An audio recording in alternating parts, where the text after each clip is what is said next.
How to open KMZ file on Google Earth. Hello everyone, welcome back to our channel. So let's dive right in without wasting any time. Also make sure to watch this video till the end. First of all, open up your Play Store. Tap on the search icon at the bottom right corner. Then tap on the search bar. Now type Google Earth. Now tap on search. Tap on Google Earth and click on install. Now wait for some time. Now after installing Google Earth, simply tap on open.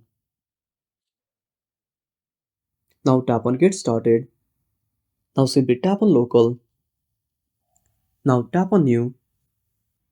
Now tap on open local KML file. Now select the KML file or KMZ file. And that's it. Thanks for watching. Make sure to subscribe our channel and hit the bell icon. See you in the next video.